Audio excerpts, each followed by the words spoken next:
안녕하십니까. 안녕하세요.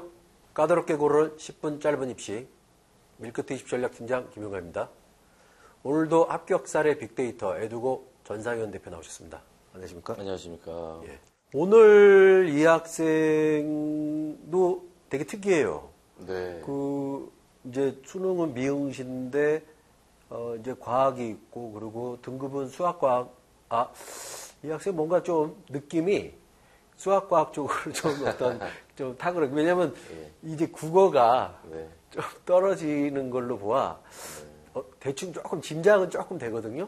예. 재밌는 건 이제 수학과학이 1등급. 이 학생 과거 학생입니다. 아, 그쵸? 예, 그런 것 같아요. 근데 수학과학이 내신에서는 1등급. 그러니까 그 과관에서 굉장히 잘한다는 거잖아요. 그쵸. 과거가 뭐 선발 인원이 많은 것도 아니고. 아, 그쵸. 몇십 명 중에서 1등급을 할 정도면 굉장히 잘하고 있는 그리고 거죠. 영재들도 많이 가니까요. 예.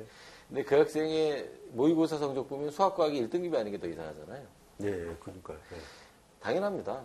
배우는 수학과 수능 수학이 달라요. 배우는 과학과 수능 과학이 다르고. 그래서 이제 흔히 과거 영재고 학생들이 이런 문제를 이제 갖고 오죠. 근데 뭐 그 친구들이 수능에 응시할 이유는 없으니까. 예. 그래서 이제 한 칸 넘겨보면 이제 지방과학과 학생이고요. 서울대학교 자연과학 계열을 희망했어요. 뭐 내신 수치야 뭐 과거에서 1.8이니까 물론 이제 과거가 크게 이제 뭐 그렇죠.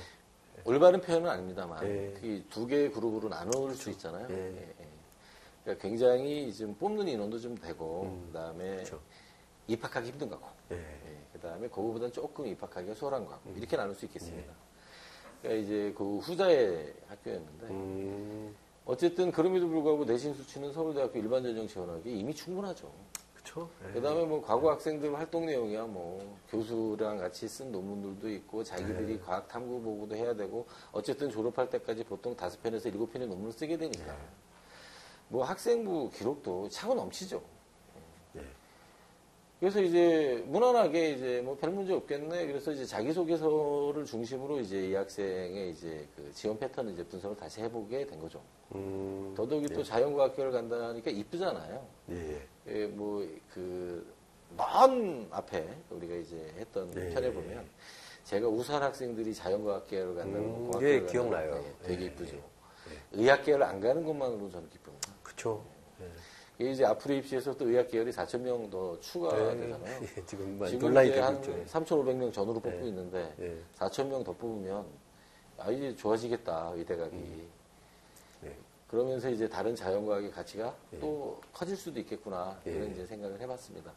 근데 어쨌든 이제 논술을 통한 면접 대비만 약간 부족했는데 뭐 이 학생들 같은 경우에 이제 원서 접수 이후에 면접 대비 논술 학습만 해도 굉장히 빠른 속도로 따라가는 특징이 있잖아요. 그래서 무난하게 합격할 거라고 예상을 했습니다. 넘겨보시면 그래서 원서는 이제 2개 대학만 썼죠. 그러니까 카이스트 같은 경우에는 뭐 이런 표현이 역시 오늘 좀 제가 스스로 좀 조심하게 되는데 대개 보면 과거 입학 정원의 30에서 40%를 카이스트에서 뽑아주잖아요. 아무리 좋은 과거라고 해도 그 정도 비율. 다 아는 뭐 얘기니까요. 아무리 그 과거가 지금 저게 그 입학하기 수월해도 그 정도 비율. 그렇기 때문에 이제 이 학생은 카이스트에서는 그 입시에서 문제가 발생하지 않을 거라고 판단을 했고요. 그래서 이제 서울대하고 카이스트 2개만 지원을 했습니다. 서울대학교 서류평가 무사히 합격을 했고요. 카이스트만 최종 합격을 했습니다. 서울대 면접에서 이제 문제가 발생했던 거죠. 그 굉장히 우수한 학생이어서 서울대 면접도 준비를 그러니까 면담할 때까지는 준비가 안 돼 있었지만 그 뒤로 굉장히 준비를 잘했거든요. 그래서 저도 떨어진 이유를 몰라서 물어봤으니까 조심스럽게 너 면접 때 무슨 일을 하고 온 거니? 라고 했더니 그때 이제 고백을 하더라고요. 대답을 한참 하다 보니까 교수님의 질문이 이 대답을 구하는 질문이 아니었던 거죠. 방향성이 이제 다른 방향이. 대답을 한참 하다가 그걸 깨달았대요. 근데 이제 터닝을 해서 다시 대답을 하려고 보니까 이미 시간이 지나가서 다음 질문이 날라들어온 거죠. 그래서 그 이제 이 학생 표현이 이번 생 서울대 망해슈. 그래가지고 어쨌든 뭐 카이스트를 워낙 즐겁게 잘 다니니까 다른 과거 애들이 또 많이 선호하잖아요. 맞습니다. 굉장히 선호합니다. 그냥 뭐 숨겨놓은 것처럼. 네. 실제로 카이스트 같은 경우에 전체 입학 정원의 65% 정도 플러스 마이너스 한 2, 3% 해마다 좀 차이는 있지만 과거 영재고 학생들이 전체 입학생에서 그만한 비율을 차지하잖아요. 그렇죠. 예. 그러다 보니까 오히려 저는 일반고 학생들이 카이스트 쓴다 그러면 그때는 약간 주저합니다. 네. 왜냐하면 이제 과거 동문 패밀리들이라. 그러니까 이제 저도 그 말씀을 지금 드리려고 했던 게 이제 또 들어가서 적응 문제도 좀 있고 네. 학교가 좀 특수한 학교잖아요. 네. 또 학교 자체도. 예. 그 다음에 또 이제 카이스트는 아이들이 이제 1, 2학년 때 또 과거 영재고 학생들 대상으로 창글리 캠프를 하잖아요. 네. 창의 글로벌 인재 캠프. 그러니까 그때부터 이제 이 그 동문 선배도 많고 자기 그때 또 사귄 친구들도 있고 해서 네, 맞아요. 과거 영재고 출신들은 너무 즐겁게 적응을 잘하는데 일반고 학생들이 이제 소수다 보니까 맞아요. 좀 소외되는 면이 있어서 많이 좀 일반고 학생들이 카이스트 쓰겠다고 하면 제가 좀 한 번 더 생각해 보긴 합니다. 근데 어쨌든 이제 이 친구에서 제일 아까웠던 건 그걸 깨달았을 때 좀 더 일찍 깨닫지. 질문에 대한 답을 자기가 안 하고 있다는 사실을 좀 더 일찍 깨달았으면 좋았을 텐데 그걸 좀 그 원 없이 대답을 다 하고 이제 그걸 깨달았다고 하니 그게 좀 많이 아쉬웠죠. 그죠. 이제 과거 애들 이렇게 만나면 저도 항상 느끼는 게 넘치잖아요. 지식의 총량이 뭐 머리를 뚫고 나오는 애들도 되게 많고. 네. 그리고 이제 뭐 이렇게 자소서나 이런 걸 또 보면 네. 자신의 지식을 어떻게든 최대한 돋보이게 하고 싶은 이제 그런 학생들도 되게 많고. 그래서 이제 가끔은 야, 조금 더 압축해서 줄여라. 넘친다, 지금 네가. 이런 얘기 참 많이 하거든요. 네. 네, 이제 뭐 그런 또 이제 뭐 학생들하고도 연결이 좀 어느 정도 되는 것 같아요. 네. 보니까. 예. 그러니까 이제 다시 한번 정리를 해보면 일반적으로 과거가 서울대학교에 원서를 쓰는 비율은 이제 입학 정원 기준으로 한 10에서 15% 수준이잖아요. 네. 그 다음에 영재고 같은 경우에가 이제 한 15에서 20% 선이고. 예. 그러니까 그 안에서 저는 내신의 유불리는 없다고 봅니다. 네. 내신의 유불리는 없고.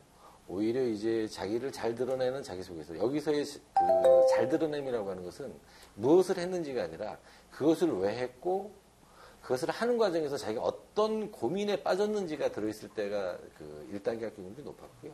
예. 그 다음에 이제 질문에 대한 정확한 대답. 그쵸. 예. 예, 여기서 지금 많이 갈렸던 예. 것 같아요. 아까 말씀하셨듯이. 학생들이 워낙 뛰어나다 보니까 예. 질문에 대한 답을 하는 게 아니라 질문을 자기가 재구성하는 거예요. 이러면 반드시 실패한다. 요 메시지를 꼭 남기고 싶습니다. 예, 저도 많이 만났어요. 그런 학생들.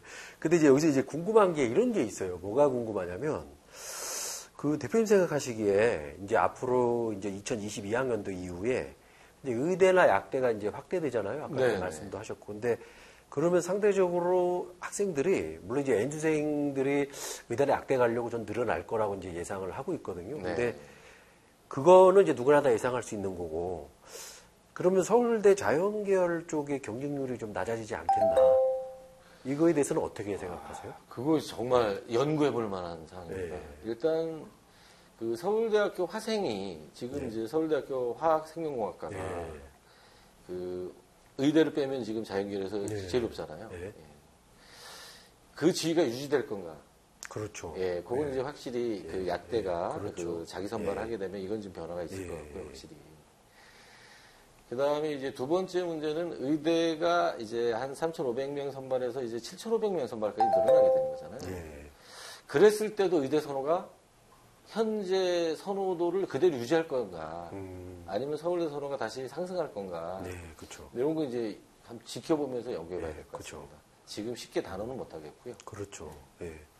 이제 앞으로 2022학년도 이후 입시를 준비하는 이제 학생들 같은 경우에 이런 부분들이 어떻게 이제 뉴스를 좀 많이 최대한 빨리 접해서 본인의 방향성을 좀 명확하게 하는 게 좀 좋지 않을까 이런 생각을 하게 됐습니다. 밀크티에서 사전에 늘 분석해서 미리 예고해 주실 거 아닌가요? 이제 그거는 이제 뉴스를 접하고 상황을 보고 거기에 맞춰서 또 저희가 전략을 짜서 또 자료를 또 만들어야죠. 예, 왜냐하면 또 데이터가 지금 없으니까 또 그거를 이제 추정할 수 있는. 예. 그때도 또 이렇게 많은 도움 주실 거죠? 네. 예. 알겠습니다. 예, 오늘 좋은 말씀 고맙습니다. 네, 감사합니다. 자, 수험생 여러분, 오늘도 건강한 계획으로 원하시는 대학에 합격하시길 바랍니다. 감사합니다.